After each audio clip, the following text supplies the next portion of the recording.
ಪ್ರೀತಿನೇ ಆಗಲಿ ಗೆಳೆತನವೇ ಆಗಲಿ ಹಣೆಯಲ್ಲಿ ಬರೆದಿರಬೇಕು. ಪ್ರೀತಿನೇ ಆಗಲಿ ಗೆಳೆತನವೇ ಆಗಲಿ ಹಣೆಯಲ್ಲಿ ಬರೆದಿರಬೇಕು. ಒತ್ತಾಯದಿಂದ ಯಾರೂ ನಮ್ಮವರಾಗುವುದಿಲ್ಲ. ಕಣ್ಣೀರು ಇರಲಿ, ಆದರೆ ಅದು ಯೋಗ್ಯರಾದವರಿಗಾಗಿ ಮಾತ್ರ ಹರಿಯಲಿ. ಜಗತ್ತು ನಿಮಗೆ ದಯ ತೋರಿಸಲಿ ಅಥವಾ ಬಿಡಲಿ, ನಿಮ್ಮ ಸ್ವಂತ ಆಲೋಚನೆಗಳು ಮತ್ತು ಆತ್ಮವಿಶ್ವಾಸ ಸದಾ ನಿಮ್ಮ ಜೊತೆಯಾಗಿರಲಿ. ಮನುಷ್ಯ ಎಷ್ಟೇ ಪಂಡಿತನಾದರೂ ಹುಟ್ಟುವ ಮುನ್ನ ಯಾರು ಇರುವರು ಮತ್ತು ಸತ್ತ ನಂತರ ಯಾರು ಬರುವರು ಎಂದು ತಿಳಿಯದು. ಮಾತು ಬಿಟ್ಟಿಲ್ಲ, ಜಗಳ ಆಡಿಲ್ಲ, ದ್ವೇಷ ಇಲ್ಲವೇ ಇಲ್ಲ, ಆದರೂ ಮನಸ್ಸು ದೂರ, ಮಾತು ಮೌನ. ಕಳೆದು ಹೋದವರನ್ನು ಹುಡುಕಬಹುದು, ಆದರೆ ಬದಲಾದವರನ್ನು ಹುಡುಕುವುದು ತುಂಬ ಕಷ್ಟ. ತೀರಾ ಅಸಹ್ಯ ಅನಿಸುವಷ್ಟು ಯಾರನ್ನು ದ್ವೇಷಿಸಬಾರದು, ಹಾಗೇನೆ ತೀರಾ ಅಂಗಲಾಚಿ ಬೇಡಿಕೊಳ್ಳುವಷ್ಟು ಯಾರನ್ನು ಪ್ರೀತಿಸಲೂಬಾರದು. ಯಾವ ವ್ಯಕ್ತಿಯು ಕೆಟ್ಟ ದಿನಗಳನ್ನು ತನ್ನ ಜೀವನದಲ್ಲಿ ನೋಡಿರುತ್ತಾನೋ ಅವನು ಬೇರೆಯವರಿಗೆ ಕೆಟ್ಟದ್ದನ್ನು ಬಯಸುವುದಿಲ್ಲ.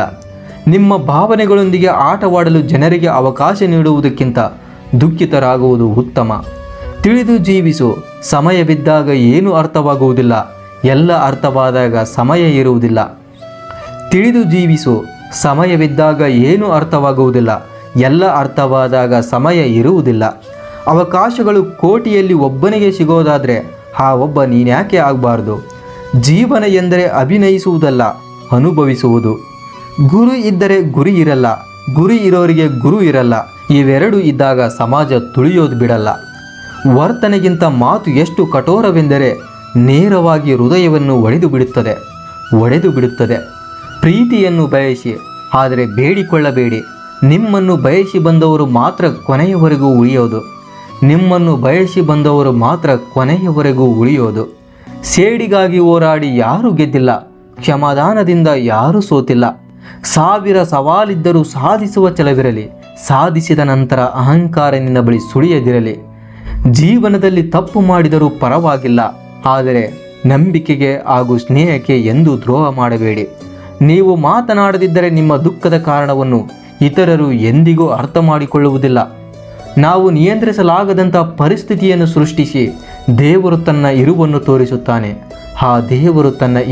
ತೋರಿಸುತ್ತಾನೆ. ಸಾರ್ಥಕ ಬದುಕು ಎಂದರೆ ಯಾರಿಗೂ ಹೊರೆಯಾಗದಂತೆ ಬದುಕುವುದು. ಒಂಟಿ ಪಯಣ ಎಷ್ಟು ಭಯಪಡಿಸುತ್ತೋ ಅಷ್ಟೇ ಧೈರ್ಯವನ್ನು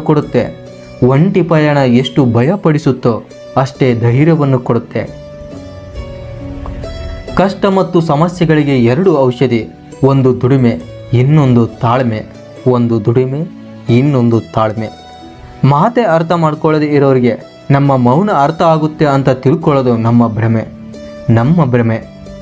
ಮೋಸ ಎಲ್ಲರೂ ಮಾಡ್ತಾರೆ, ಆದರೆ ನಂಬಿಕೆ ಮತ್ತು ದ್ರೋಹವನ್ನು ನಾವು ತುಂಬ ನಂಬಿದವರೇ ಮಾಡ್ತಾರೆ.